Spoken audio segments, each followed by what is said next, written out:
બનાસકાંઠાને સરહદી અડીને આવેલા રાજસ્થાનના સિરોહી જિલ્લામાં આજે કુદરતનું રૌદ્ર સ્વરૂપ જોવા મળ્યું છે। ભર ઉનાળે ચોમાસા જેવો માહોલ સર્જાતા અને બરફના કરા સાથે કમોસમી વરસાદ ખાબકતા સમગ્ર પંથકમાં ભારે અરેરાટી સાથે કુતૂહલ વ્યાપી ગયું છે। રાજસ્થાનના સિરોહી જિલ્લામાંથી આજે હવામાનમાં અચાનક પલટાના ચોંકાવનારા દૃશ્યો સામે આવ્યા છે। જોતતા જોતતામાં આકાશ કાળા ડિબંગ વાદળોથી ઘેરાઈ ગયું અને પળવારમાં જ ધોધમાર વરસાદ તૂટી પડ્યો। 30થી 40 કિલોમીટર પ્રતિ કલાકની ઝડપે ફૂંકાતા પવન સાથે આ વરસાદે તોફાની સ્વરૂપ ધારણ કર્યું। પણ આ વરસાદની સૌથી ચોંકાવનારી વાત મોટા કદના બરફના કરા। પવનના સુસવાટા સાથે પડેલા આ કરાએ રસ્તાઓ અને ખેતરોમાં સફેદ ચાદર પાથરી દીધી હોય તેવા દ્રશ્યો સર્જ્યા હતા।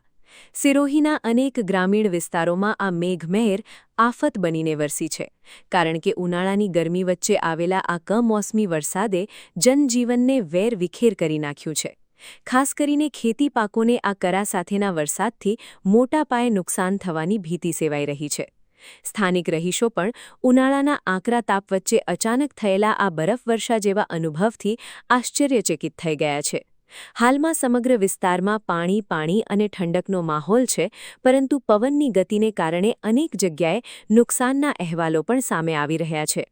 સરહદી વિસ્તારમાં થયેલા આ કમોસમી વરસાદની અસર હવે બનાસકાંઠામાં પણ જોવા મળી શકે છે, જેને લઈને ખેડૂતોમાં ચિંતાની લાગણી ફેલાઈ છે।